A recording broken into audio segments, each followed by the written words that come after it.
Enough with the theoretical. Let's talk about how we really do personal knowledge management. This is episode 8 of Teaching in Higher Ed. Produced by Innovate Learning, maximizing human potential.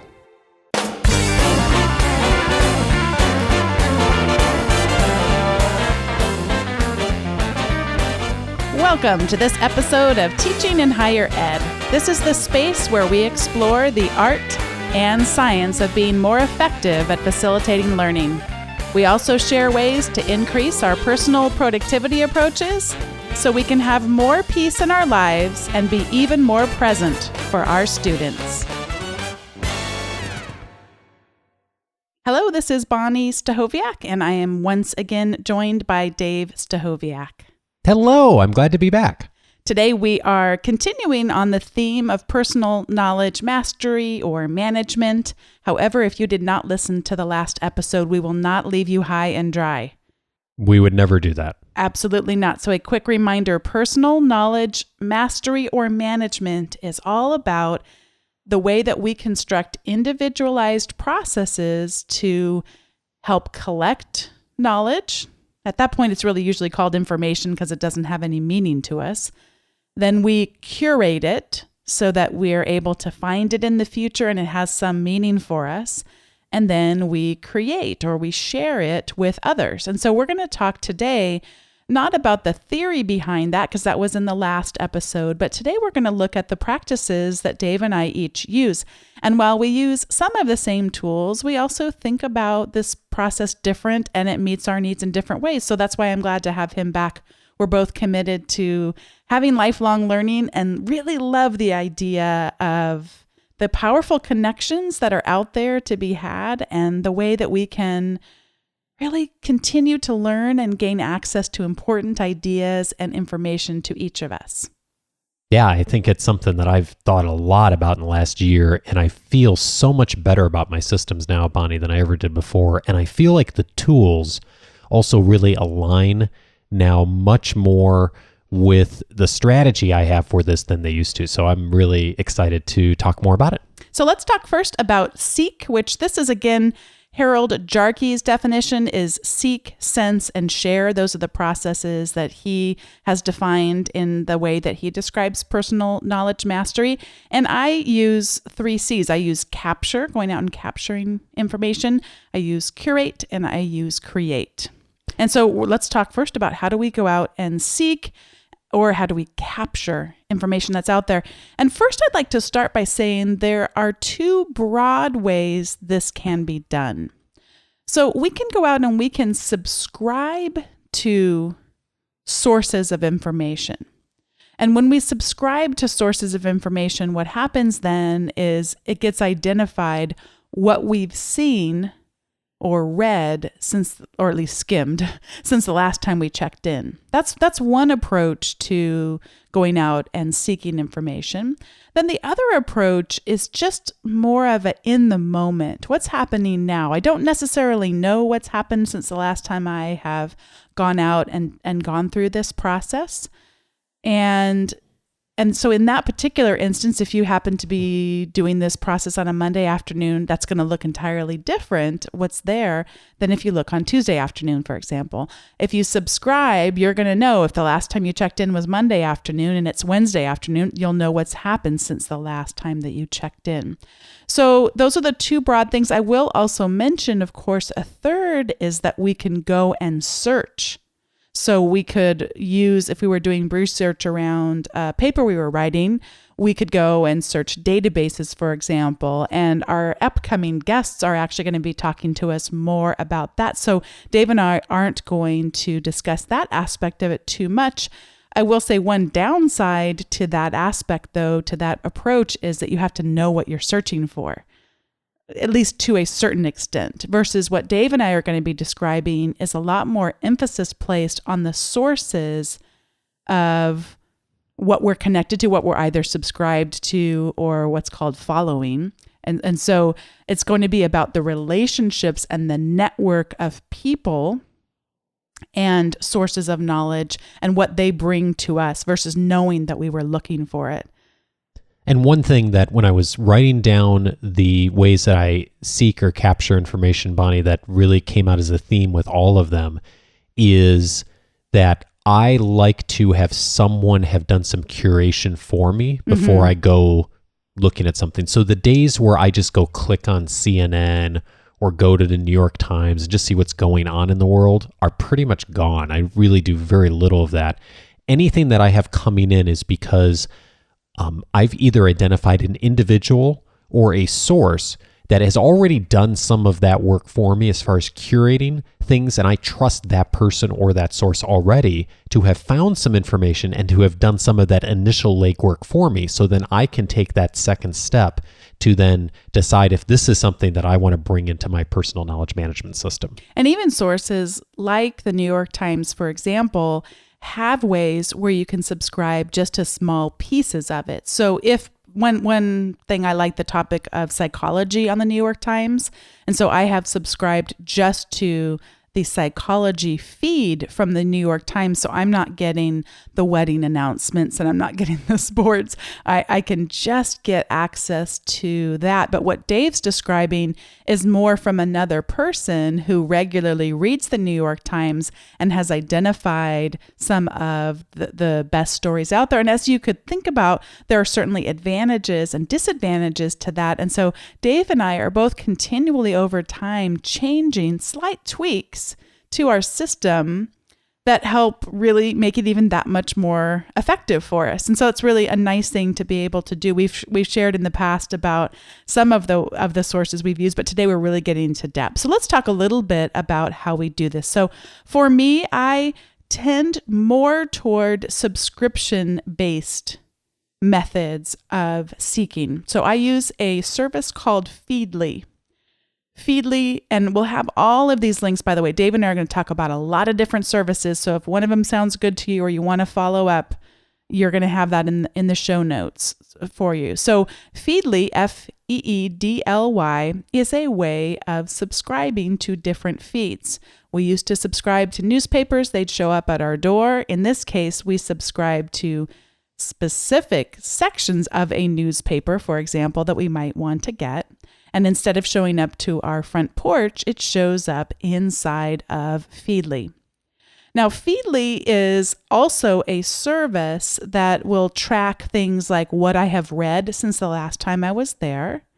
And so, as an example, in a recent class that I taught, I assigned blogs as one of their assignments. And so I subscribed to each student's blog. And every time they posted something new to their blog, I would be able to see I had a feed, a category inside of Feedly, a category that was the name of that class. And so every time they posted, I would see 2, 9, 12. Like you could sort of see when it got closer when the due date was. I saw there was a little bit of procrastination going on there because the numbers would start to get pretty big, and I could go and I could click and I could read each one and make comments and then sort of reset that, because after I've read it, it's marked as read unless I go back and manually say mark it as unread, but it's tracking that. And I mentioned Feedly as the main source that's tracking what I am subscribed to. So if I want to subscribe to something new, I go back to feedly.com. I log in, I say I want to subscribe to this, or I recently unsubscribed from things. We talked about that in the last episode, me unsubscribing from some of the top news stories that were redundant to other sources. So that's where I do that. But where I do my reading is in a program, an app called Newsify, Newsify. That's where I do all of my actual reading. Feedly is working in the background, but I just like the reading experience of Newsify. There also is an app, by the way, for Feedly. I like Newsify. Originally, Feedly didn't have a nighttime reading that had the dark black screen with the white letters. I could really lower the light that was emitting when I read at night. So I've gotten used to Newsify, and it meets my needs. Yeah, and I also use Feedly as my back-end system, just like you do, Bonnie, even though you use some other apps and I do. It is the system that I subscribe to RSS feeds, real simple syndication. And the one difference I do with RSS feeds than you do with Feedly is I probably subscribe to less. I don't know how many you are. I probably have 20 or 30 subscriptions at most. And I don't usually subscribe to anything that's like a major publication or even a section like the New York Times psychology section or anything like that. I kind of go on the philosophy that if there's something good that's in that, I still read the New York Times, but it's because someone else already recommended it or someone else found it. So my subscriptions tend to be individual blogs, people that I trust and I like and I know are finding good content out there.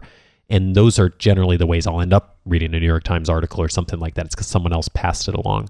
But I really try to keep those limited, and I also try to limit things I subscribe to people who only post, once or twice a day. I can't handle the 30 or 40 things in a feed in a day. I never keep up, so I tend to unsubscribe to those pretty quickly if there's a feed that's really busy. Dave mentioned RSS, which is really simple syndication, and on almost any website you visit today, you'll see the orange icon with what looks like sound amplifying out. And so when you see that orange icon, and we'll have this in the show notes so you can see a graphic if you can't quite picture what I'm talking about. But when you go and you click on one of those icons, that takes you to a page that is oftentimes looks like a bunch of coding text that won't make a lot of sense to you. But if you copied the URL or the link to that page and then pasted it into Feedly when you went to add content, it would then subscribe you to that blog. And it allows you to, as I mentioned, organize it into categories and that type of thing. And you can search directly you can go to the Feedly website and search for a blog, and oftentimes it'll pop up right there, so you don't even have to do that piece of it. And I should mention too, Bonni, the apps I use for reading RSS. I use an app on the iPad called Mr. Reader, which is fabulous and has tons of options and integrations for how you read and how you connect with other sources, which will become important in a moment.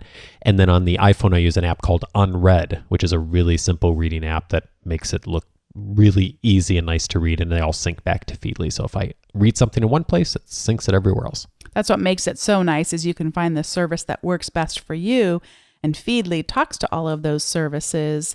And in fact, then whatever the service is that you're using often talks to other tools as well for when you want to save whatever it is you're reading, when you want to read it later, or when you want to share it with others. So it's a great way of integrating. If this is all sounding overwhelming to you, just get started with Feedly. Don't worry about these other services. You can get really comfortable setting up your system for seeking, for capturing what's out there inside of Feedly, doing some reading, doing some saving, and then as you get more comfortable with it, add in some of the ancillary services. But Feedly is going to get the job done for you well. I think we talked on a previous episode about Dave Pell's NextDraft subscription. Did we mention that? That was my recommendation. Yeah. Yeah. So this is a fabulous newsletter. It comes out just about every day. I think we mentioned on the last episode or previous. That is one that I read. That's a guy who does this curation every day of all the stuff that's going on online. And that's one I always read every single line of almost. So that's one way I get information. And then another way that I get information, going back to trusting single sources, is podcasts. So I tend to look at, I love listening on the road and listening by audio. Some people don't like listening by audio, so podcasts aren't your thing. But for those who do like listening for podcasts, I mean, and I'm biased, obviously, I have a podcast, and we do podcasting, and you're listening to a podcast. But even long before that, I've probably listened for 10 years, and it's a great way to get access to information. And there's a new app out called Overcast, which I think is really cool. I've been messing around with, but Instacast and Downcast are also great. And then Apple has its own free app just called Podcast that you can get on the App Store as well too. So those are the things to check out if you're into podcasts. They're a great way to get information from someone who's spent some time thinking through putting together really good content. There's some great podcasts out there, and almost all of them are free. And I will put in the show notes, I've written a blog post about what podcasts that I most enjoy listening to, in case you're looking for other shows that you might want to start subscribing to. So that was a little look at things that Dave and I subscribe to. And that if we go in on a Monday afternoon and we might have 500 stories or 1,000 stories, it just depends on how long it's been since the last time we were up there checking. There are some times that either of us will need to hit the reset button. What does that mean? We just mark everything as read and start over again. There's nothing wrong with doing that. We are not going to miss out on something important that's happened. If it's that important, we'll be able to see it. And so that is an option. I don't find myself doing that often, although, for example, I have a category in my feeds called marketing. And so in the fall, I'm actually not teaching a principles of marketing class, not until the spring. That tends to be one that especially because I was on maternity leave in the spring and only taught a technology and leadership class over the summer. So it's going to be a while before I teach principles. It's not going to be till January. I don't need to have current examples of what's happening. That tends to be a category that I will go and mark all as read. If it gets over 100, I just don't want to go in there. It's not that relevant to me right now. But there are, especially since I refined my news category, that now I feel like I really have tweaked it enough to just have the top stories that I want to be aware of. And I don't find myself going and marking as many as read. I think I may need to go revisit my business category because it gets a little overwhelming too. And the better we are at thinking about doing less that we're subscribed to, but then the ones that you see, they stand out more to you. Can I mention a couple of other ways that I find information? I know Yes. we want to get on to talking on the next steps here. Toward what you just said, as far as kind of more the informal ways, Twitter is great for me. Mm-hmm.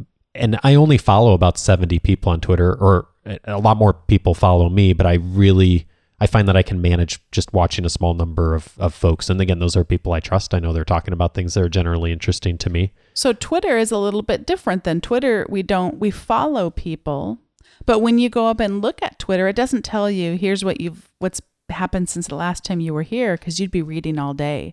So a lot more frequency of posts happens on a tool like Twitter. And even if you're only following a low number, like Dave mentioned, 70, it isn't like Dave is reading every single tweet from all 70 of those people. He's saying he does. Well, I actually do most of the time. If one of those 70 people does, because I use a Tweetbot and it does track where I last watched.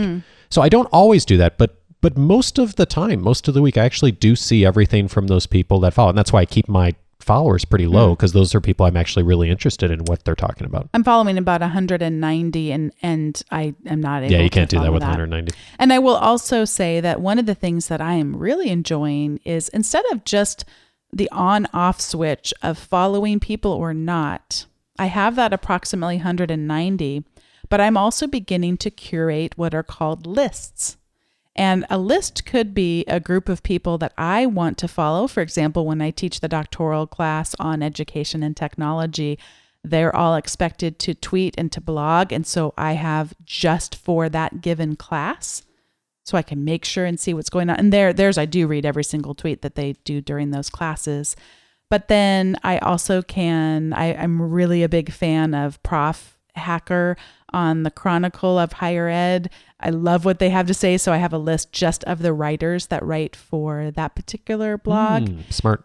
And then you can also subscribe to other people's lists. So there's a guy out there, I can't remember who he is, but he created a list of all of the major centers for teaching and learning at institutions of higher ed across the U.S. So I can go out and follow what those conversations are happening there with regards to faculty development. Oh, cool. So we should find that and put it in the show notes too, because that's something folks would really be interested in. I'll definitely put lists up there that I have both created as well as ones I've subscribed to. There's so many creative things you can do with Twitter. I use it really simply. I just follow my 70 people and I'm done. But you can create lists. You can do all that kind of stuff and really think strategically about how you're using it. My mind's just not complicated enough to do that. I don't know. Maybe my mind's too simple. I like to keep it simple. So we also have another service that is for when you get to one of those stories and you really want to read it, but just don't have time to read it right now, called Pocket. And we've talked about Pocket in previous episodes, and Pocket is great. It's one of the many read it later services. And so it's a way of just having a manila folder of stuff you want to read later on. You can categorize it with tags. You can save things there too, but I tend to save things in the bookmark service that I've talked about in previous episodes and just have it as a ongoing list of stuff to read. And we've talked about it previously, so I won't spend too much time there. And I'm not sure if this is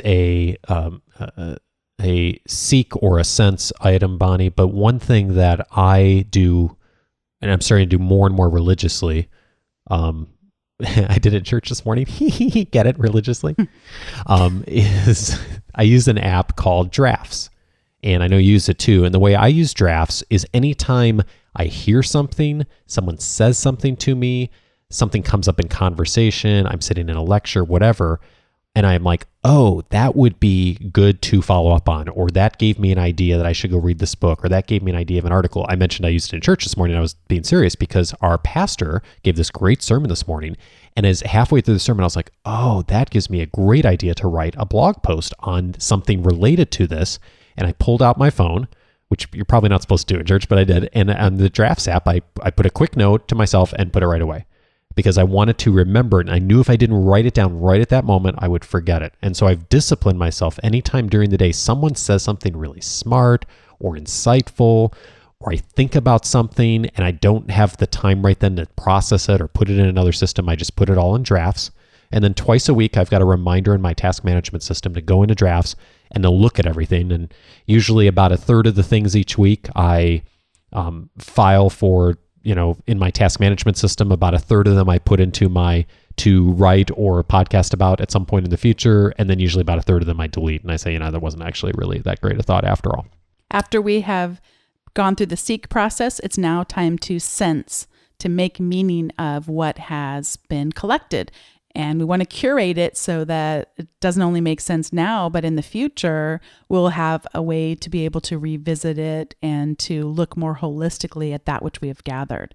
So we have a couple of options here. We can actually archive the content itself. So you go and you find a New York Times article that's really of interest, and you don't just want to link back to it on the web, but you actually want the text and the images to be stored somewhere that's not on the New York Times website.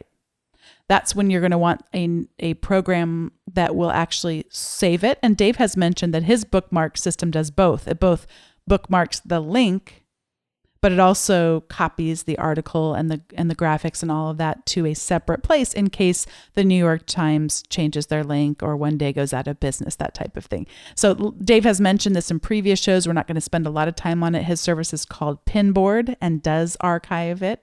My service is called delicious.com. It just bookmarks the link, does not archive it. But if I ever want to archive it, I use a notebook program called Evernote. And we will actually be doing entire shows on Evernote because it's a wonderful resource for people who teach in higher ed.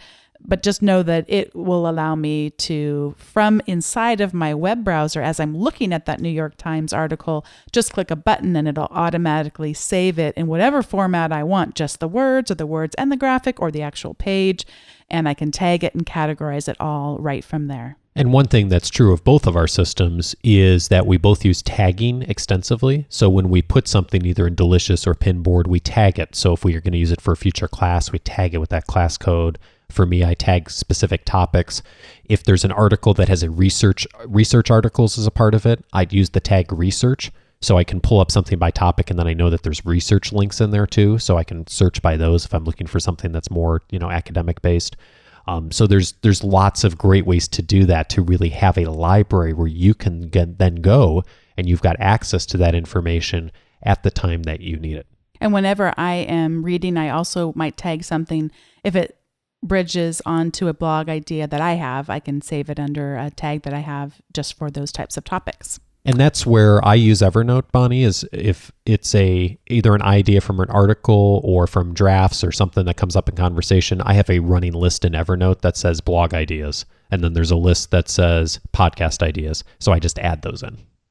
The next phase that we go through is the actual sharing of what we have. And it's not sharing exactly what we found, because otherwise we're adding no value to it, but it's us adding our own value. Maybe we're blogging and linking back to the original source. Maybe we are sending a tweet, but we're saying, wow, number 8 really stood out for me on this list, or this is something really important to think about. We're adding our own twist to it. And so this is when we either share or create. Both Dave and I blog. When it comes to blogging, the most widely used blogging platform is called WordPress. Anyone listening could go to wordpress.com and set up your own free WordPress blog. If you got serious about it, you're going to want what's called a self-hosted WordPress blog. And that is where you get a little bit more sophisticated and have your own domain name, where it's, in my case, teachinginhighered.com instead of teachinginhighered.wordpress.com, and has a lot more options for you to be able to customize. And so I will link in the show notes to the easiest way to get started if you're interested in doing your own self-hosted WordPress. And it is a guy by the name of Michael Hyatt. He has a 20-minute free tutorial how to get started with WordPress. Dave and I have both mentioned Twitter. We're both up there. I'll link to both of our Twitter accounts up there in case you're interested in following us and seeing what we have to share. And an emerging method of sharing is really happening on LinkedIn as well. They've started their own publishing engine.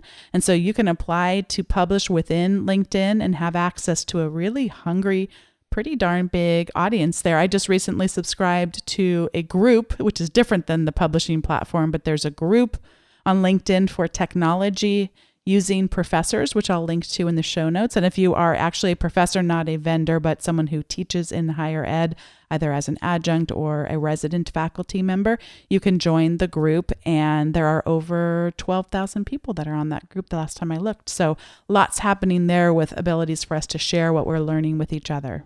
And I think the key is adding something unique when you do go out and share content, like you said, not just passing it along, although there are times certainly both of us will do that.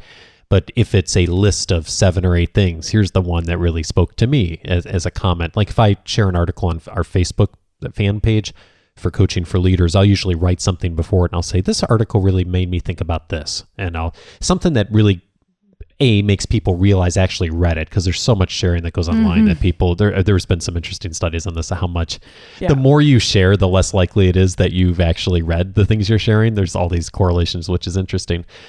So I want to demonstrate trust that I've actually read what I'm sharing, but also it gives people my unique perspective on this article. Even though I didn't write it, here's what I think about it, and here's what it got me. Here's where I thought it was going to be of value to my audience. So I try to do that too, and same thing with blogging and podcasting, of having a way that in different venues where people are comfortable of engaging with me in that way. Anything else to add on how you share? I think the only other thing I'd mention is there's some real passive ways I share too. So my Pinboard account, for example, is completely open and available to anyone to look at. So it's at coachingforleaders.com/pinboard. And I know you make your Delicious account open, Bonnie. So someone can go and look in my Pinboard library and look up a tag, anything I've tagged on leadership, for example, and see all the 40 articles or whatever I've got there. So they can essentially tap into my own personal knowledge management system and see what it is that I'm tagging and I mean, you can control how much people have access to that, but I think it's really valuable for people to have that access, and there's nothing up there that I'd put there that's sensitive, or if it was, I wouldn't post it up there. But I think that's a really nice way, just in a passive way, for people to be able to get access to what I'm thinking and what's of value to them. So this is the time in the show when we each share a recommendation. And Dave, you have a recommendation for the listeners today. I do. I use an app called Text Expander, and this is a app that is going to be Mac only, Mac and iOS devices only. But if you do use a Mac or an iOS device, Text Expander is a fantastic program. And the best way to describe it is it allows you to create a short, what they would call a snippet of keyboard strokes that expand into something larger. So for example, when I am signing an email, I have a number of different things that I do in the professional world. So we have our training business. I do some consulting work. I run a podcast. I do some teaching part-time. So my signature looks different depending on who I'm emailing to and from what account.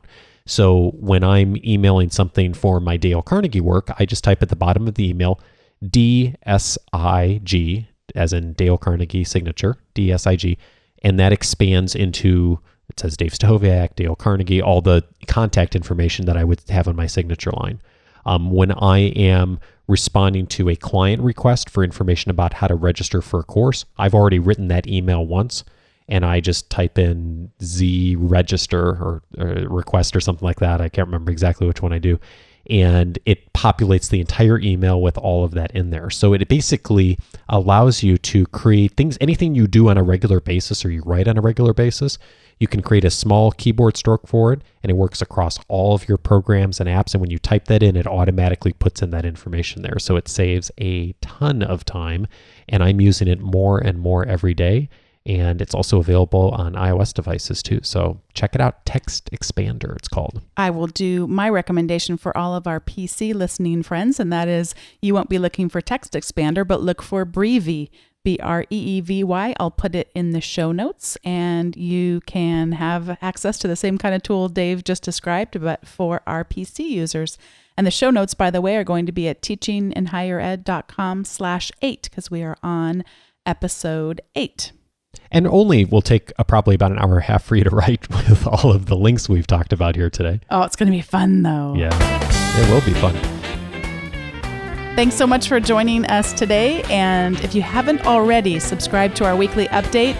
That's how you can get our free Ed Tech Essentials Guide, 19 tools that'll help you be more efficient and effective in your teaching. So get you a little bit using technology some more.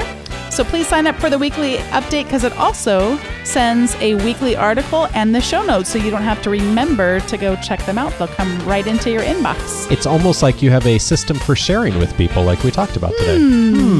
Thanks for listening.